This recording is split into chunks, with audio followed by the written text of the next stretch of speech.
That's Ambassador Pete Hoekstra. Even Hoekstra says that just last week, as you heard there, he thought a sectoral deal was in sight for steel and aluminum. So how did it all go so wrong? Let's bring in our front bench. Former New Brunswick Liberal Premier Brian Gallant is here. He's now the CEO of Space Canada.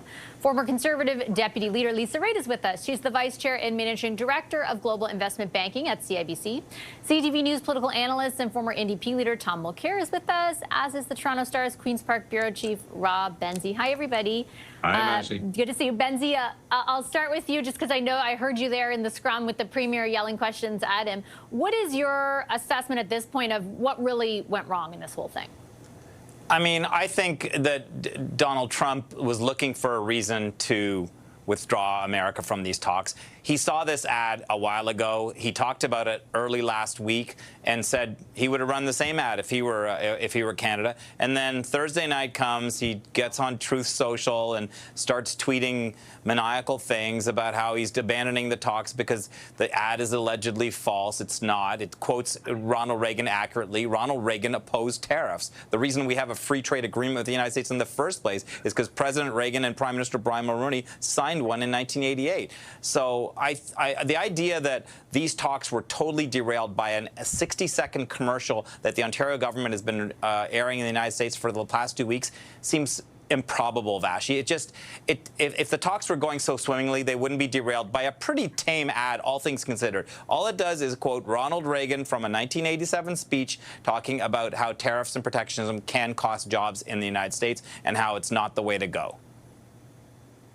It's interesting, Tom, because on the one hand, you have the Premier of Ontario kind of defending the intent behind the ad and also indicating that the Prime Minister saw it before it went to air, the Prime Minister and his Chief of Staff. On the other, you have the Prime Minister, not in so many words, but certainly in the scrum with reporters from Malaysia today, basically saying, take Trump at his word. He says it was about the ad, so it's about the ad. What does that kind of schism show you? It shows that there's a real issue starting to brew between Prime Minister Carney and, of course, Premier Ford. And I'm keeping an eye on it because in addition to what you just mentioned, I'd point out that Prime Minister Carney went so far as to say that it was clear that he would never have considered putting up an ad like that. And there was an admonition in that. He was finger pointing a little bit softly at Ford. And then there was the second part where he added, well, actually, the people who are around the table, the people who are in the negotiating room, they know what's going on. Parenthesis. And Doug Ford doesn't know what's going on because he's not part of those negotiations. So it's warming up. the duel between Ford and Carney. I hope it doesn't go any further because, goodness sake, Canada needs both of them on the same side and going in the same direction.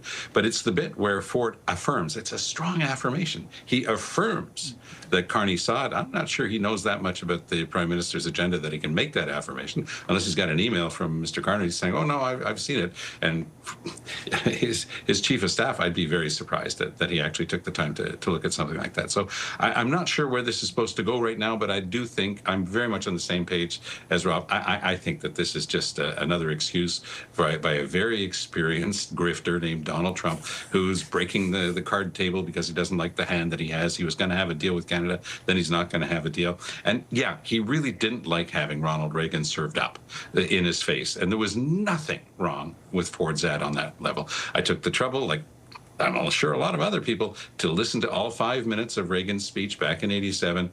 There was nothing in what Ontario put out that changed in any way, shape, or form what was in there. Ronald Reagan was saying tariffs are bad long term. Donald Trump doesn't do long term. He does short term. It's like, what can I get for myself now? What can today take? And let tomorrow take care of itself. That's Donald Trump. And that's what all this is about. Do you think, Lisa, that, I mean, I don't know how we know for sure, but do you have an instinct as to whether this is about irritants like the ad, like the Stellantis and GM remission changes, or whether it's a negotiating tactic that Trump has been known to use in negotiations before, just kind of like a last-minute exit until he's ready to come back? I think your last clip from Ambassador Hoekstra told us everything we need to know. There was a deal on the table. The Canadians did not accept it. Mr. Trump did not like that, and he warned Canadians that if you didn't take the deal as presented, you would go back to the end of the line of 94 other countries who are trying to do deals with the United States right now. And he went through with his word. I think the Prime Minister is fortunate that Doug Ford has been seized upon to be the excuse for why Mr. Trump did this, but he didn't cause it at all. What I would like to hear from the Prime Minister is, well, what was in the deal? What was in the deal that you rejected? Why did you reject it? What's our plan going forward? How much is it going to cost us in the short term? How much is it going to cost us in the long term?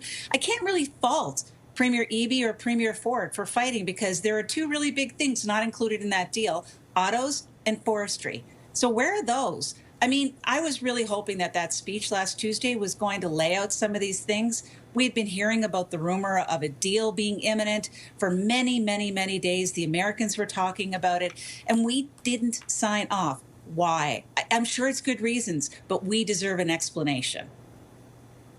I think it's an interesting point, and we've kind of talked about it in a way, right? There's been very little effort, particularly if you contrast, Brian, this iteration of negotiations with the NAFTA ones all those years ago, to kind of explain to Canadians, even in a limited way, like what the overall objective is, what is even being discussed. Like we've gotten glimmers of it over the past 10 days. It's sectoral. We've now conceded it's sectoral and won't be a big deal.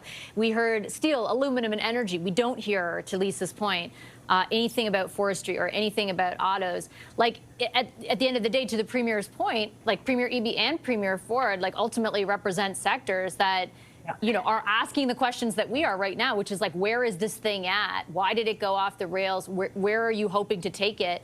How long can the government continue to say, just trust us?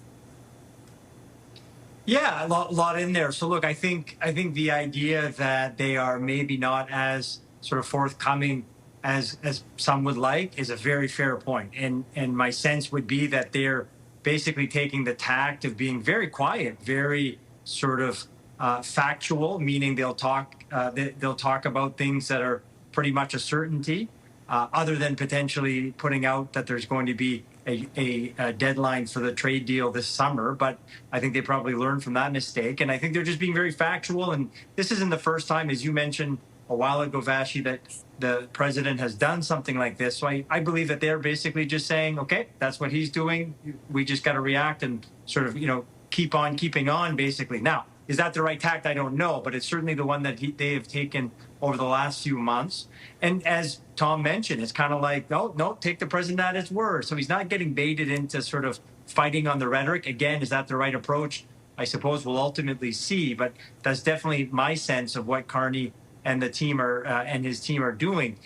In terms of Ford, I mean, I think that I'll go on a limb and say that he would be briefed a lot more than all of us, right? So I do believe that at one point Carney said, I'll reach out to Premier Ford and basically brief him up on where things are at. So although your question, I think, is completely fair with regards to the sort of public-facing briefings, my sense would be that premiers and others are being led into the tent a little bit more than us.